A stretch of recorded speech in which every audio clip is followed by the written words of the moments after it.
I have been sitting on these 4 videos for months. Each one came to me through a different source, a different country, a different context. A hiker in Michigan, a cabin owner who thought he had trespassers, a homeowner in Brazil, a man live streaming on Facebook in Florida. None of these people know each other. None of them were looking for a dogman. I am going to show you all 4 recordings first. Then we are going to break them apart and talk about what connects them, because what connects them reaches across continents and stretches back thousands of years. So before we continue, make sure you subscribe and let us know in the comments where you are watching from. This is footage supposedly showing a dogman walking through a forest somewhere in Michigan. Look at the way it moves. It is not a person. It is not a bear. It has this powerful loping stride, almost like it is bounding, but with a heavy, deliberate rhythm. The shoulders are broad, the limbs look long. You can clearly make out a long tail and a canine head. This thing is built for speed and power, not just a casual stroll through the forest. The dogman is covering ground with an unnatural grace. It has that canine-like posture in its run, but it is clearly bipedal, 2 legs, upright, moving through that forest with the confidence of something that belongs there more than you do, and just as quickly as the dogman appears, it is gone. The hiker stopped recording. Maybe for the best. I do not want to imagine what would happen if it had noticed him. What I keep coming back to with this clip is the tail. People who try to debunk dogman footage love to say it is a guy in a suit, but that tail moves with independent articulation. It is not swinging stiff like something attached to a costume. It is reacting to the dogman's movement the way a real appendage would, shifting for balance, adjusting with each stride. That kind of natural tail movement is extremely difficult to replicate artificially, and I have yet to see a convincing explanation for how a hoaxer would achieve it while maintaining that fluid bipedal gait at speed. This owner had a hidden camera on his cabin because he thought he had trespassers, but it turned out so much worse. Have a look at what appears from the forest. This is a dogman, but it went straight to the camera, like it knew it was there. The dogman has such a terrifying look. That face, that expression, the way it locks onto the lens. I have no idea if this is the best CGI ever, but it looks so scary. What gets me about this one is the awareness. This dogman did not stumble past the camera. It went directly to it. That implies a level of sensory ability and intelligence that goes way beyond any known wildlife. A bear might sniff at a trail cam out of curiosity. This thing approached with intent. It knew the camera was there, and it wanted whoever was watching to know that it knew. I have watched this clip more times than any of the others, and every time I notice something new. The way the dogman's eyes are fixed on the lens from the moment it enters the frame. The way it positions itself at a specific distance, close enough to fill the frame, but far enough that its full head and shoulders are visible, almost like it understood the field of view. That is not an animal bumping into a piece of equipment.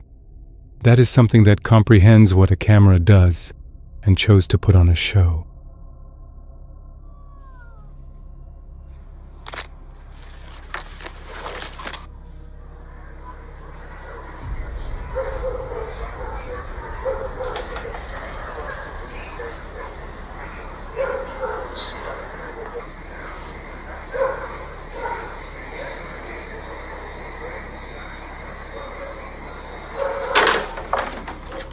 Resolution is bad with this one, but it comes from Brazil, recorded by a homeowner who thought he had a wild animal in his backyard.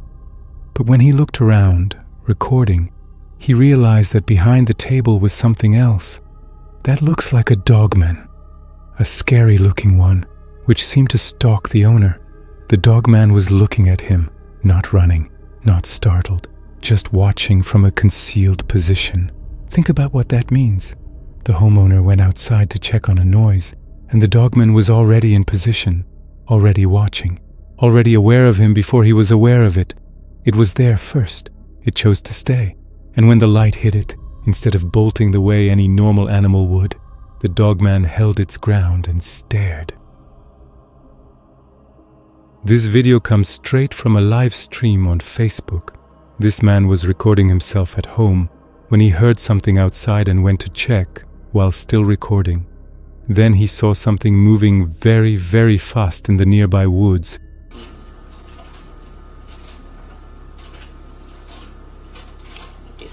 This is the exact spot that I just...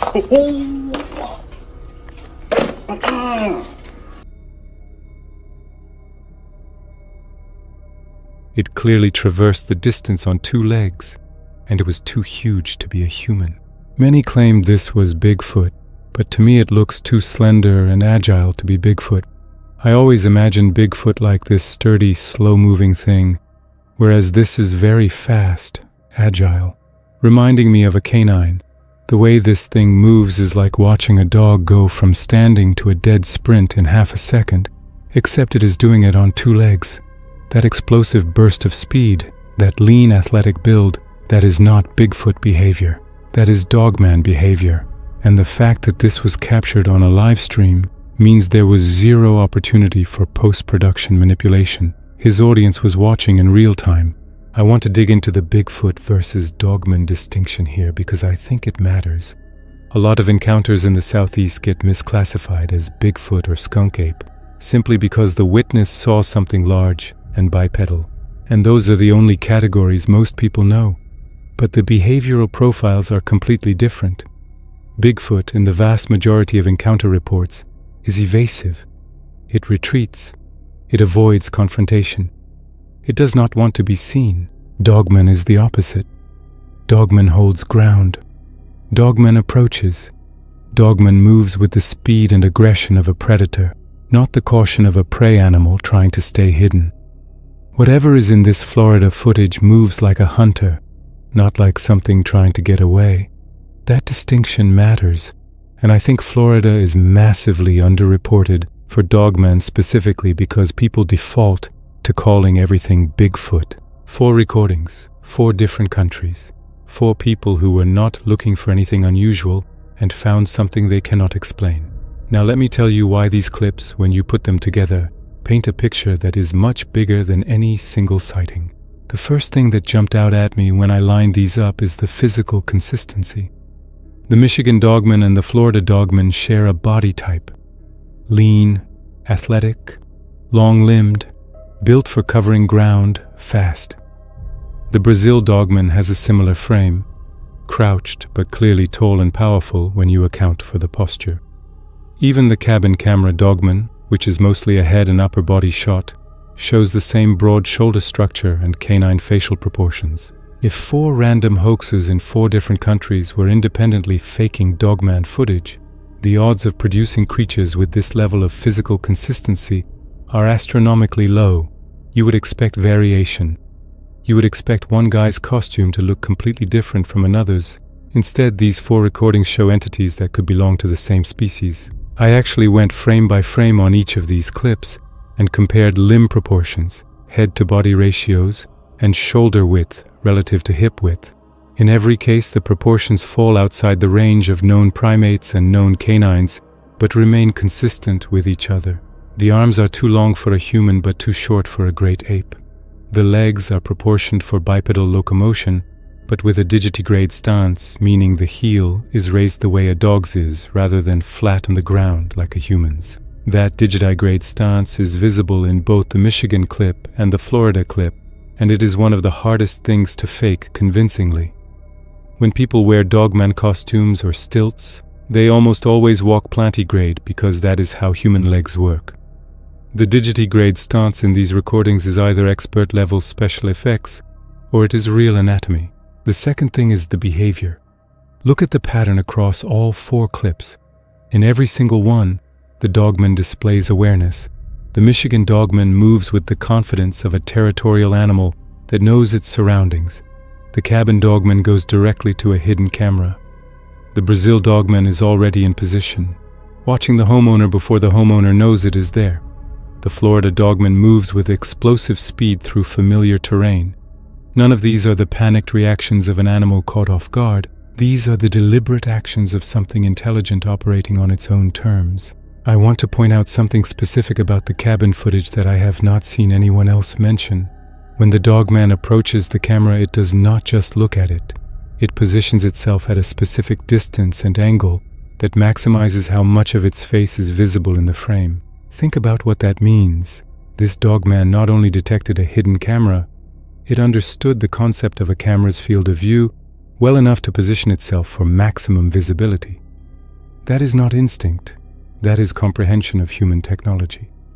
And if that does not keep you up at night, I do not know what will. That behavioral consistency is what made me start digging into something most Dogman researchers ignore: the global picture.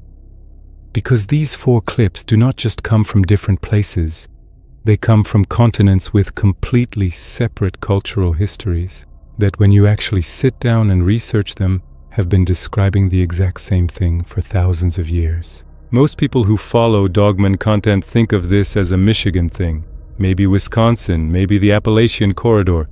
And yes, those are hotspots.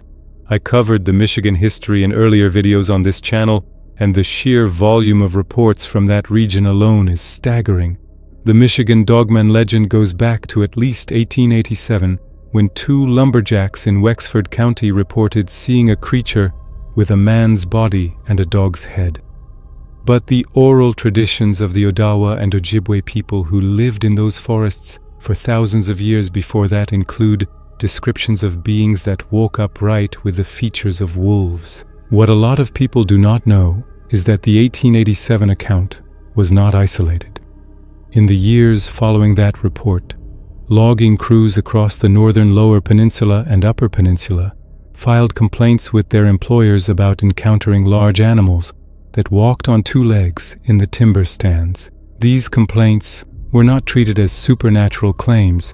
They were treated as workplace hazards, same category as bears raiding food stores or wolves stalking pack mules. The logging companies did not investigate because they did not want the publicity. But the complaints exist in historical records for anyone willing to dig through county archives. I actually spent a weekend going through digitized records from 2 county historical societies in northern Michigan, and what I found was fascinating. Between 1890 and 1910, there were at least 7 separate complaints filed by logging crews describing encounters with what they called upright wolves or dog bears. The descriptions are remarkably consistent. Large bipedal canine head, observed at dusk or dawn near water sources. These were rough, practical men who worked in the woods every day of their lives. They knew what bears looked like, they knew what wolves looked like, and they were emphatic that what they saw was neither. Linda Godfrey's research, which I have referenced in several previous videos, documented over 100 eyewitness accounts from Wisconsin and Michigan alone. She approached it as a journalist first. She verified dates, cross-referenced locations, checked witness backgrounds, and looked for patterns that could explain the sightings through conventional means before considering anything else. In most cases, the conventional explanations fell apart. The witnesses were sober, experienced outdoors people with no history of making false claims, and their descriptions matched each other in ways that random misidentification could not account for. But here is the thing. Dogman is not just a Michigan phenomenon, and the footage from Brazil and Florida that we just watched proves that. So let me take you through the traditions that most researchers in this space either do not know about or choose to ignore. South America has its own Dogman traditions, and they are old, really old. In Brazil, the lobisomem is not just a werewolf in the European sense. The European werewolf is a person who transforms.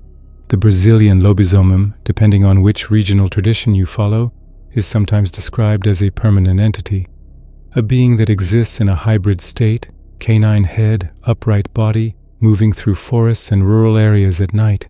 The traditions vary by region, but in the interior of Brazil, particularly in the states of Minas Gerais, Goiás, and parts of the Amazon basin, the lobisomem is treated less like a fairy tale and more like a known hazard. Farmers in remote areas speak about it the same way they speak about jaguars, not with the tone of someone telling a ghost story, but with the matter-of-fact caution of someone describing a real predator. Now think about that Brazil footage we just watched. A homeowner in Brazil finds a dogman crouched in his backyard watching him. That is exactly what the lobisomem traditions describe.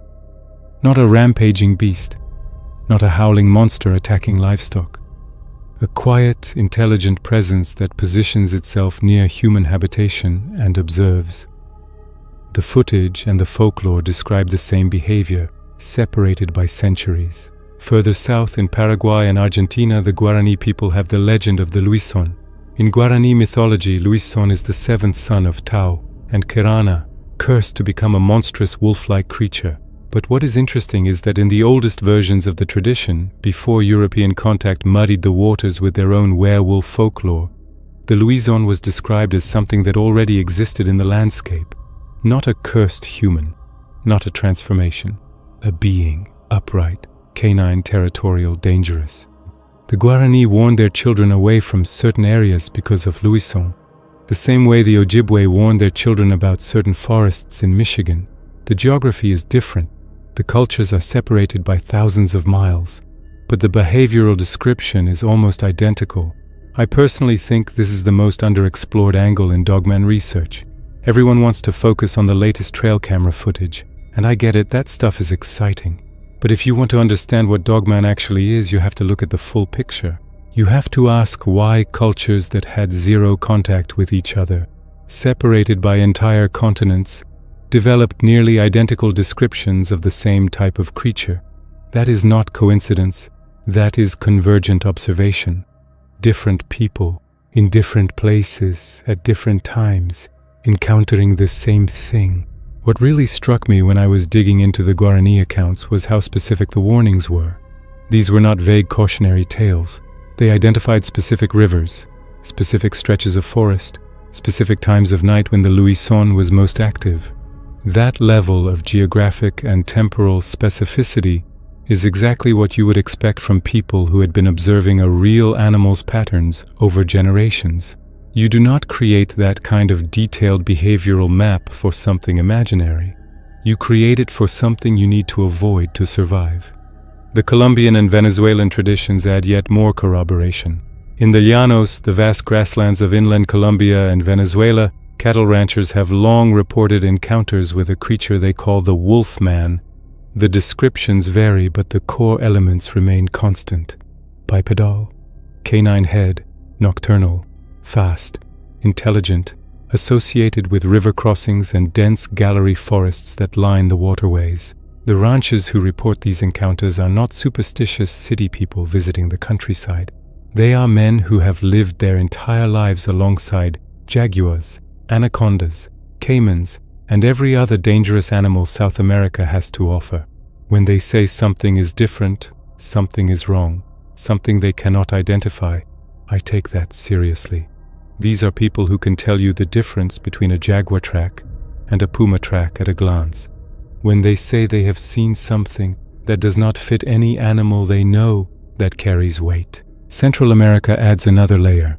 The Nahual tradition in Mesoamerican cultures describes shapeshifters, yes, but it also describes guardian entities that exist at the boundary between the human world and the wilderness. Some Nahual traditions, particularly among the Zapotec and Mixtec peoples of southern Mexico, include descriptions of canine-headed beings that protect sacred sites and punish those who trespass. These are not described as human shamans who have transformed. They are described as their own category of existence. The Aztec god Xolotl adds another dimension. Xolotl was depicted with a dog's head on a human body, associated with lightning, death, and the underworld. But Xolotl was also the guide who led the dead through the dangerous journey to the afterlife. Some scholars have argued that Xolotl was not invented from nothing, that the Aztecs and the Toltec and Olmec civilizations before them based this deity on something they had actually encountered in the wilderness. A being with canine features and bipedal posture that appeared near places of death, near caves, near sacred water sources. They did what any culture would do when faced with something they could not explain through ordinary means. They elevated it to the status of a god. I want to be careful here because I am not an anthropologist and I do not want to reduce indigenous spiritual traditions to cryptid sightings. These are complex belief systems with deep cultural significance.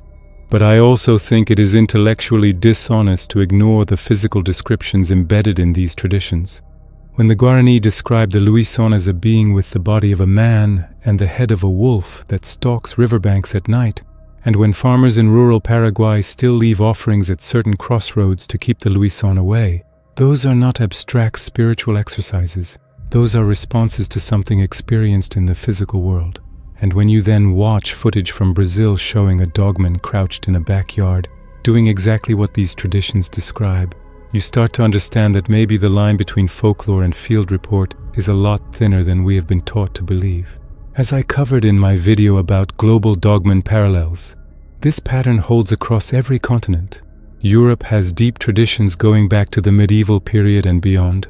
The German werewolf accounts cluster along the Rhine and its tributaries. The French loup-garou traditions are strongest in the marshy regions of Normandy and the river country of the Loire Valley. Africa has canine humanoid legends that predate colonialism entirely. Southeast Asia has them. Indigenous Australians have them. The consistency is either the most remarkable coincidence in the history of human mythology, or it is evidence that people around the world have been encountering the same type of entity for thousands of years. Now here is where it gets really interesting for me, because once I started mapping the behaviors described in these traditions against the behaviors visible in the 4 recordings we just watched, the overlap was so tight it made the hair on my arms stand up. I actually started keeping a spreadsheet to track the crossover, and after filling in accounts from 12 different cultural traditions across 4 continents, the pattern became undeniable. Territoriality. Every tradition describes dogman entities tied to specific locations, not roaming predators that go wherever the food is, territorial beings that claim a piece of ground and defend it. The Guarani Luison is tied to specific forests and waterways. The Ojibwe traditions tie their wolf beings to specific stretches of forest. Modern encounter reports from Michigan describe sightings in the same locations year after year. Look at the footage again. The Michigan dogman is moving through that forest with the confidence of something that owns it. The cabin dogman knows exactly where the camera is, meaning it has been on that property before. It knows the layout. It patrols that space.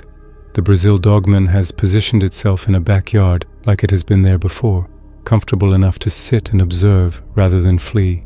That is territorial behavior. That is an animal operating in a space it considers its own. Intelligence and awareness is the second major overlap. Every tradition describes these beings as smart. The Lobisomum avoids hunters who come looking for it, but approaches farmers who are alone. Modern witnesses describe dogman watching them from tree lines, circling campsites, and deliberately avoiding trail cameras.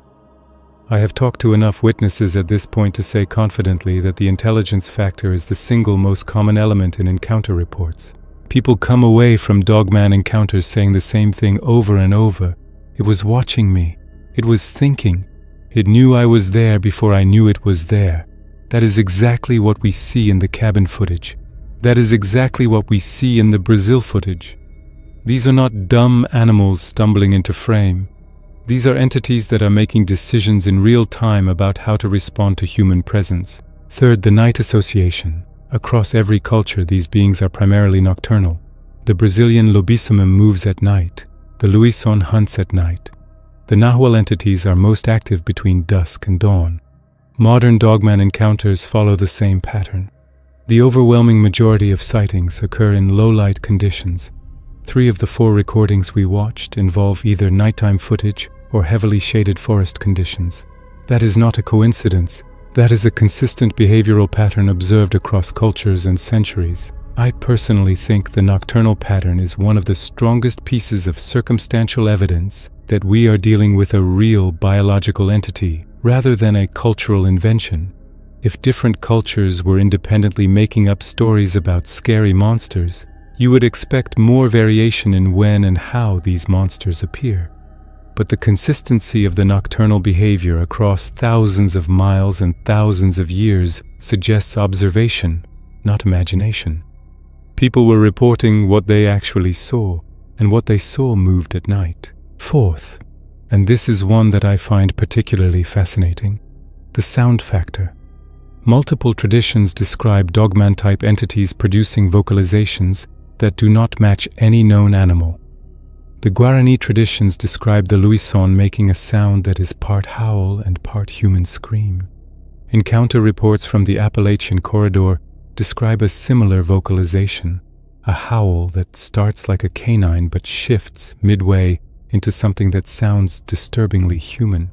Witnesses in Michigan have reported hearing a deep, resonant growl that they can feel vibrating in their chest from dozens of yards away. If these are independent fabrications, the specific detail of vocalizations that blend canine and human characteristics is an extraordinarily specific thing for unrelated cultures and modern witnesses to invent independently. None of the 4 recordings we watch today include audio clear enough to analyze vocalizations, but I bring this up because it adds another layer to the behavioral profile. We are not just talking about something that looks consistent across cultures. It sounds consistent too. The physical description, the behavior, and the vocalizations all align across independent sources. At some point, that stops being coincidence and starts being a species profile. Here is something I have never heard another Dogman researcher bring up, and it has been bothering me for months. When you map the locations of Dogman encounters globally, a pattern emerges. The encounters cluster along specific types of terrain: dense forest adjacent to water sources, river corridors, lake margins, swampy lowlands bordered by heavy timber. I actually sat down a few months ago and started plotting known Dogman encounter locations on a satellite map, and the correlation with waterways was so strong it stopped me cold. The Michigan hotspots are almost all near rivers or the Great Lakes shoreline. The Appalachian encounters cluster in valleys with running water. The Brazilian accounts concentrate near rivers and streams in the interior. The Guarani Luison traditions specifically associate the creature with waterways. The Nahual traditions place canine guardians near cenotes and sacred water sources. I personally think water is the key variable that nobody is paying enough attention to. These creatures need water. They need the prey that congregates near water. They need the dense vegetation that grows along waterways for cover. And they need corridors for movement that allow them to travel long distances without crossing open ground. River corridors provide all of that. A dogman moving along a river system could travel hundreds of miles without ever leaving dense cover. Think about that for a second. A network of rivers connecting wilderness areas is essentially a highway system for a large predator that wants to remain unseen. This also explains why encounters are more common in some areas than others, despite similar forest density. It is not just about having trees. It is about having the right combination of water, cover, prey density, and low human population. Northern Michigan has all of that. The Amazon basin has all of that. The Appalachian valleys have all of that. Rural Paraguay has all of that. The Florida Everglades have all of that. The pattern is not random. It is ecological. And if someone with more resources than I have were to overlay Dogman encounter data on hydrological maps, I believe they would find a correlation so strong it would be impossible to dismiss. Now go back to the 4 recordings. The Michigan forest is laced with rivers and streams. The Brazil backyard is in an area with nearby waterways. The Florida location sits adjacent to swampland. Even the cabin from the second footage is in rural woodland with creek access. These clips did not come from random places. They came from places that fit the ecological profile of a large, intelligent, water-dependent predator. The footage and the theory line up. There is something else about the water connection that I think is worth mentioning. In Florida, where the 4th recording was captured, there is an interesting overlap between Seminole oral traditions and modern encounter reports that almost nobody talks about. The Seminole people have stories about beings they call the tall man of the swamp. The descriptions in some of these traditions include canine features, particularly the head shape and the teeth. These beings are associated with specific areas of the Everglades and the Big Cypress Swamp, areas that modern hikers and hunters report unusual encounters in to this day. When a modern witness describes seeing something tall, fast, and canine-featured in the same stretch of swamp that Seminole oral tradition warns about, that is corroboration separated by centuries. I am going to be honest about where my head is at after months of analyzing these clips and digging into the folklore. I am not a scientist. I am not a wildlife biologist. I am a guy who has spent years going deep into this subject, because the evidence, when you take it seriously, does not add up to nothing. It adds up to something. I think Dogman is a real entity that exists across a much wider geographic range than most researchers acknowledge.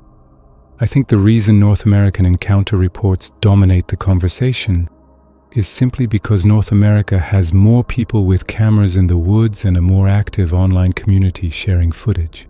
But the South American traditions, the Central American legends, the European accounts going back centuries, all of them describe the same thing: bipedal, canine, intelligent, territorial, nocturnal, associated with water and dense forest. I think the folklore was never fiction. I think the Ojibwe, the Guarani, the Zapotec, the Seminole, the rural farmers in Brazil, and dozens of other cultures across the globe were documenting real encounters in the only way they knew how. And I think modern footage like these 4 recordings is capturing the same entity those ancient traditions warned about. The technology changed. The creature did not. A lot of people in the comments on previous videos have asked me whether I think Dogman is a single species or whether different regions have different types. I have gone back and forth on this, but analyzing these 4 clips together pushes me toward thinking we are looking at something with wide geographic distribution. Maybe not a single species in the strict biological sense, but something closely related across regions. The way big cats exist on multiple continents with regional variations but share core characteristics, or the way wolves and wild dogs occupy similar ecological niches across the globe with different sizes and colorations but identical behavioral patterns. If that is the case, then the folklore is not myth. The folklore is field observation recorded in the only format pre-scientific cultures had available to them, which was story and oral tradition. And what I find remarkable is how accurate those observations were. The behavioral patterns described in traditions separated by thousands of miles match each other, and they match the behaviors visible in modern footage. That is not storytelling. That is species documentation. Something else I have been thinking about recently. I think the intelligence factor is the reason mainstream science refuses to engage with this subject. If Dogman were described as a large, undiscovered canine that walked on 4 legs and avoided humans, science would be intrigued. A new species of large predator would be exciting. But because witnesses consistently describe bipedal locomotion, tool awareness, strategic thinking, and what appears to be intentional communication, the scientific community backs away. Accepting those characteristics means accepting the existence of a non-human intelligence sharing our forests. That is a paradigm shift most scientists are simply not prepared to make. I got an email a few weeks ago from a wildlife biologist who asked to remain anonymous. This person has worked for a state wildlife agency for over 15 years. They told me that in their career they have received at least a dozen reports from hunters and hikers describing encounters with large bipedal canine creatures. In every case, they were instructed by their supervisors to log the report as a bear sighting and move on. No follow-up investigation, no site visit, no attempt to collect physical evidence. This person told me they believe this is standard practice across multiple state agencies, not because of a conspiracy, but because the agencies simply have no framework for dealing with reports that do not fit known species categories. It is easier to pretend the report describes a bear than to admit that something unknown is living in the forests they are responsible for managing. Does that mean every piece of Dogman footage is real? Absolutely not. There is plenty of faked content out there. Plenty of misidentification, plenty of people seeing bears or large dogs in low light and letting their imagination fill in the gaps. I am the first person to be skeptical of footage that looks too clean or too convenient. If something seems staged, I will say so. I have debunked clips on this channel before, and I will do it again. But when you have footage from 4 different countries showing entities with consistent physical characteristics and consistent behavior patterns, and those patterns match oral traditions going back thousands of years across multiple continents, dismissing all of it requires a level of denial that I am not comfortable with. There is also the context of how these recordings were obtained. None of these 4 clips come from dedicated Dogman hunters who went into the woods with cameras specifically looking for evidence. Every single one is incidental footage. A hiker who happened to have his phone out, a security camera set up for trespassers, a homeowner checking on a noise, a guy live streaming his evening. Incidental footage is the gold standard in this field because the intent factor is removed. These people were not trying to capture a dogman. They were not primed to see one. They just happened to be recording when something walked into frame that should not exist. The cabin footage is the one that haunts me the most. That dogman looking directly into the camera, aware of the technology, aware that it was being observed, and choosing to approach rather than flee. That is not animal behavior in any conventional sense. That is something with agency, something that made a decision, and the look on its face suggested that the decision was deliberate. The dogman wanted to be seen. It wanted whoever watched that footage later to know that it was there, that it was aware, and that hiding a camera in the woods was not going to give you any advantage it did not allow you to have. That is the part that keeps me coming back to this subject. Not the physical evidence alone, not the footprints or the footage or the audio recordings. It is the intelligence. Every culture that has encountered these beings describes them as smart. Not just animal clever, like a crow solving a puzzle or a wolf coordinating a hunt. Something deeper, something that understands human behavior and human technology and adapts to it in real time. If that is true, and I believe the cumulative evidence suggests that it is, then we are not dealing with an undiscovered animal. We are dealing with an undiscovered intelligence, and that changes everything about how we should think about what is out there, in those forests and waterways and dark places where the maps run out. I want to close with something that I think gets lost in the excitement of new footage and encounter reports. This is not entertainment to me. I mean, it is in the sense that I love making these videos. And I love this community, and I love the process of digging into evidence and folklore and trying to piece together a picture that makes sense. But underneath all of that, there is something serious happening.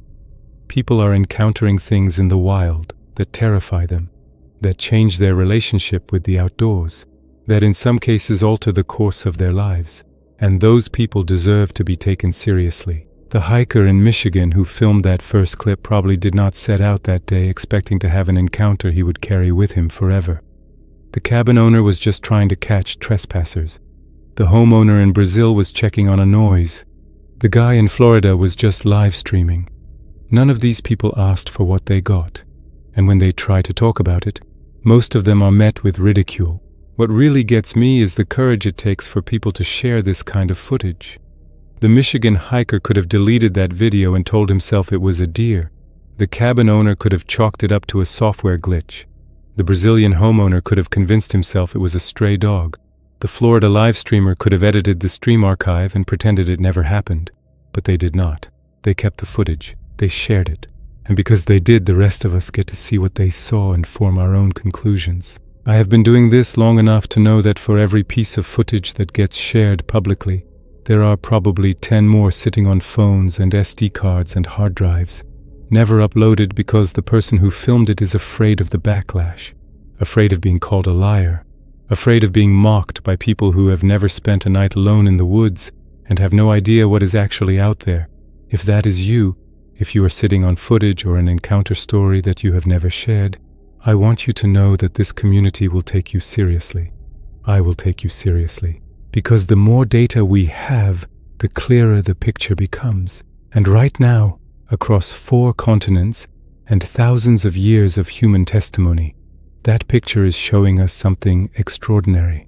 Something that walks on 2 legs with the head of a canine, that operates with intelligence we are only beginning to appreciate, that has been sharing this planet with us for far longer than we have been willing to admit. The Guarani knew, the Ojibwe knew, the Zapotec knew, the Seminole knew, the farmers in rural Brazil knew. They all knew because they encountered these beings firsthand and had the honesty to record what they saw. We are doing the same thing now, just with cameras instead of oral traditions, and one day the evidence is going to reach a tipping point where ignoring it is no longer an option. If you have footage, if you have an encounter story, if you have seen something you cannot explain, reach out, drop it in the comments or send me a message. Every piece of the puzzle matters, and if you made it this far in this video, do me a favor and hit subscribe. It helps the channel grow, it helps these stories reach more people, and it tells the algorithm that this kind of content matters. I will see you in the next one.